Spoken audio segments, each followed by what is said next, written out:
নমস্কার বন্ধুরা, আমার একটি নতুন ভিডিওতে আপনাদের সবাইকে স্বাগত জানাই।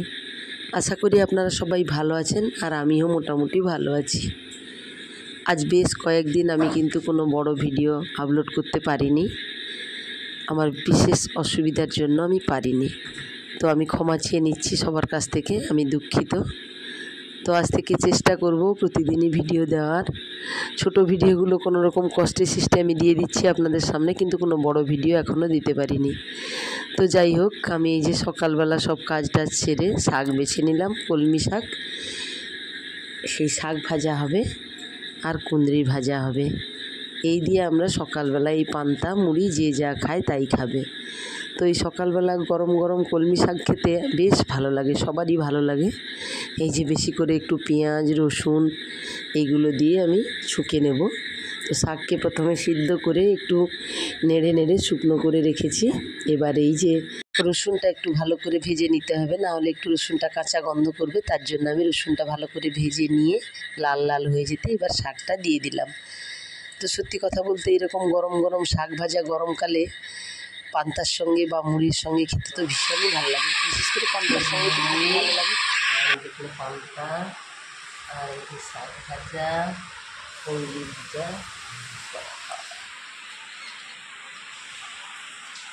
তো বন্ধুরা, এই যে আমি পান্তা খেতে বসে গেছি সকালবেলা শাক ভাজা আর কুঁদরি ভাজা দিয়ে, আর আমার ভিডিওটা আপনারা দেখতে থাকুন। খাওয়া দাওয়া শেষ করে আমি কিন্তু রান্না করব বলে বসেছিলাম, কিন্তু তা আর হয়নি। ঠাকুরমশাই আমাদের বাড়িতে পূজা করতে এসেছেন, তাই আমি কাপড় ছেড়ে আবার গেলাম পুজো করতে। ওই ঠাকুরমশাইয়ের কাছে সব কিছু জিনিস দিয়ে দেবো, পুজো করবেন উনি, পূর্ণিমা পুজো। তো তাই আমি উপরে গেছি। আর এই ভিডিওটা কিন্তু বৃহস্পতিবারের ভিডিও, কেন কি আমি তো বেশ কয়েকদিন ভিডিও করতে পারিনি, তার জন্য সেই আগের ভিডিওটা করা ছিল, সেটাই আমি আজ আপনাদের সামনে দিয়ে দিচ্ছি। তো পুজো অর্চনা করে আমি আবার কাপড় ছেড়ে রান্নাঘরে চলে এসেছি। আর এই যে ছোটো মাছ, মৌরলা মাছগুলো, এইগুলো দিয়ে উচ্ছা দিয়ে একটা তরকারি হবে। তার জন্য আমি প্রথমে মাছগুলোকে ভালো করে ভেজে নিচ্ছি। তো ফ্রিজের মাছ আগে তো বলেছি আমি যে ভালো করে একটু তেল দিয়ে না ভাজলে ভালো স্বাদ হয় না, তার জন্য আমি ভেজে রেখে দিলাম। আর এই দিকে উচ্ছাগুলোকে একটু নেড়ে নিচ্ছি, তো সাথে একটু পেঁয়াজও দিয়ে দিয়েছি। তো উচ্ছগুলো ভালো করে ভাজা হয়ে গেলে এখন আমি জল দিয়ে দিলাম। আমার উচ্ছা তরকারি প্রায় হয়ে গেল, নামিয়ে নিলাম। এরপরে আমি টমেটোর চাটনি বসাবো। তো আজকে কিন্তু এই উচ্ছার তরকারি হবে আর মাছের একটা হালকা পাতলা ঝাল হবে আর টমেটোর চাটনি, আর তেমন বেশি তরকারি হবে না। যাই হোক, এদিকে আমার উচ্ছার তরকারিটাও হয়ে গেল। ছোটো মাছ দিয়ে উচ্ছার তরকারি রান্না করে নিলাম। এখন আমি টমেটোর চাটনি বসিয়ে দেব, আর হবে মাছ দিয়ে হালকা পাতলা একটা ঝোল। তো আমার বাড়িতে আমাদের বাবা মা আর আমার মেয়ে তিনজনে মিলেই খাওয়া দাওয়া করবে, আর আমরা কিন্তু খাবো না, আমরা যাব নেমন্তন্ন বাড়ি খেতে। তো সেই নেমন্তন্নের বাড়ি বলতে আমরা যে সেই চন্দনেশ্বর গেছিলাম, তো যাদের সঙ্গে গেছিলাম ওনাদের বাড়িতে আজ একটু খাওয়া দাওয়ার আয়োজন করেছেন, তাই আমাদের নেমন্তন্ন দিয়েছেন, তাই আমরা যাব বলে ভেবেছি। আর এই দিকে আমি ঝোলটা রান্না করে নিচ্ছি। তো ভীষণ ব্যস্ততার মধ্যেই রান্না করে নিচ্ছি, কেন কি খেতে যেতে দেরি হয়ে যাবে। তো দেরি হয়েও গেছিলো। তো এদিকে পটল কাঁচকলা আলু দিয়ে একটা হালকা পাতলা ঝোল বসিয়ে দিলাম। তো ঝোলটা বসিয়ে দিয়েই আমি থালা বাসনগুলো ধুয়ে নিচ্ছি। তো বন্ধুরা, আমি তো খুব তাড়াহুড়ো করে থালা ধুয়ে নিচ্ছি খেতে যাব বলে। আর আমি আপনাদের সঙ্গে আমার একটা মনের কথাও শেয়ার করে নিচ্ছি। ওই যে আমার ছেলে মেয়ে অনেকটাই তো বড় ছোট, তাও যখন আমার মেয়ে বাড়িতে আসে তখন আমার ছেলে মেয়ের যা যুদ্ধ লড়াই হয় সে আর কি বলবো বন্ধুরা আপনাদের। আমার ছেলে যখন বাড়িতে একা থাকে তখন শুধু বলতেই থাকে, দিদি কখন আসবে কখন আসবে। আর এসে গেলে প্রথম দিনটা তাদের দুজনের প্রচুর ভাব থাকে, তারপরেই শুরু হয়ে যায় লড়াই। তো আমার মেয়ে কিন্তু খুবই শান্ত, কিছু বলে না, আর আমার ছেলেই শুধু মারধর ঝগড়াঝাটি অশান্তি করতে থাকে। তো ভাই বোনের যেমন একটা হয় আর কি।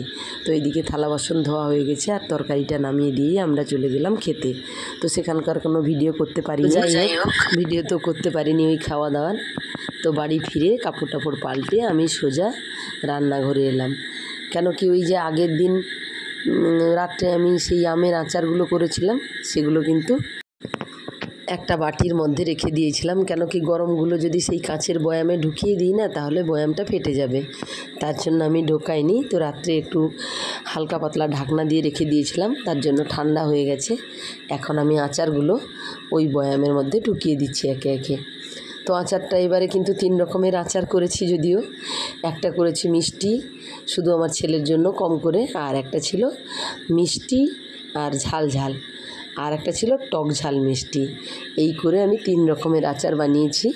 তো এইবারে কিন্তু অনেকগুলো আচার বানালাম, খেতে কিন্তু আচারটা দারুণ হয়েছে, আর দেখতেও কিন্তু রঙটা অসাধারণ হয়েছে।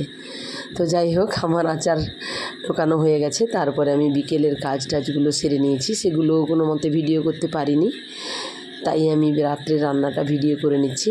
রাত্রে কিন্তু এই যে রান্না বসিয়ে দিয়েছি, তেলাপিয়া মাছ দিয়ে ফুলকপি আলু দিয়ে ঝোল হবে। তো একদিকে আমি ফুলকপি আলুটা ভেজে নিচ্ছি, অন্যদিকে মাছটা ভেজে নিচ্ছি। তো এবারে ঝোল বসিয়ে দেবো আমি। আর এই সত্যি কথা বলতে এই শীতকালের ছাড়া অন্য সময় এই বাঁধাকপি ফুলকপি খেতে একদম ভালো লাগে না, আর রান্নাও করতে ভালো লাগে না। কিন্তু বাবা নিয়ে এসছে বাজার থেকে, না রান্না করলেও হবে না, তাই আমি বসিয়ে দিয়েছি। তবে আজ একটু তাড়াতাড়ি রান্না করে দিয়েছি, রাতে কিন্তু আমার তাড়া আছে, খাওয়া দাওয়ার পরে আমার একটা বিশেষ কাজ আছে। তো আপনারা ভিডিওটা দেখতে থাকুন, দিলে বুঝতে পারবেন আমি খাওয়া দাওয়ার পরে কি করলাম। আর এইদিকে মা হচ্ছে চা করছে ওর জন্য, আর আমি রান্না করছি। তো গ্যাসের কাছে অনেকটাই ভিড় হয়ে গেছে, আর ওইদিকে তো আমার হাজব্যান্ড দাঁড়িয়ে কিছু একটা খুঁজছে। তো যাই হোক, আমি ঝোলটা বসিয়ে দিলাম, আমার এদিকে ঝোলটা হচ্ছে। আর অন্যদিকে কিন্তু আমি ভাতের হাঁড়ি সেই উনানে ফুটিয়ে নিয়েছিলাম, তার জন্য আমি ভাতটা দেখাতে পারিনি ভিডিওতে। কী আর বলবো বন্ধুরা, এই যে রান্না করতে করতে আমি শুধু আমার মেয়ের সঙ্গে একটু কথা বলে যাচ্ছি। আর এইদিকে আমি ঝোল নামিয়ে দিয়ে ঢ্যাঁড়সের একটা তরকারি বসিয়ে দিয়েছি। তো আমার ছেলে পড়ছিল, একদম তো পড়াশোনা করে না, যেই একটু বসেছিল আমার রান্নার কাছে এসে বলছে, মা আমার পেট ব্যথা করছে। পড়তে বসলেই আমার ছেলের জল তেষ্টা পায়, ল্যাটিন পায়, বারবার বাইরে যেতে ইচ্ছা করে।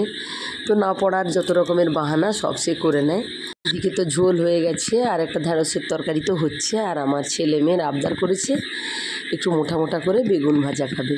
ছেলে মেয়ে কিন্তু দুজনেই বেগুন ভাজা খেতে খুব ভালোবাসে, তাই আমি এই যে কড়াইতে তেল দিয়ে বেগুন ভেজে নিচ্ছি। আর এই যে রান্না বান্না আমার পুরো হয়ে গেছে, এখন আমি খাওয়া দাওয়া হবে, তাই রান্নাঘরে সব নিয়ে চলে গেছি ভিতরের দিকে উনানের কাছ থেকে। তো এই যে বসে গেছি, খাওয়ার থালা মিলে দিয়ে খাওয়া দাওয়া শুরু হবে, সবাই এলেই আমরা খেতে বসে দেবো। তো আমার এই খাওয়া দাওয়ার প্রস্তুতি আমি চালিয়ে যাচ্ছি, এই যে খাওয়া দাওয়া হবে তার জন্য বসে আছি। আর ওইদিকে আমি একটু থালিও সাজিয়ে নিয়েছিলাম রাত্রিবেলাতে। তো এই যে বেগুন ভাজা, মাছের ঝোল, আলু ভাজা, এইগুলো আমি সাজিয়ে রেখে দিয়েছি।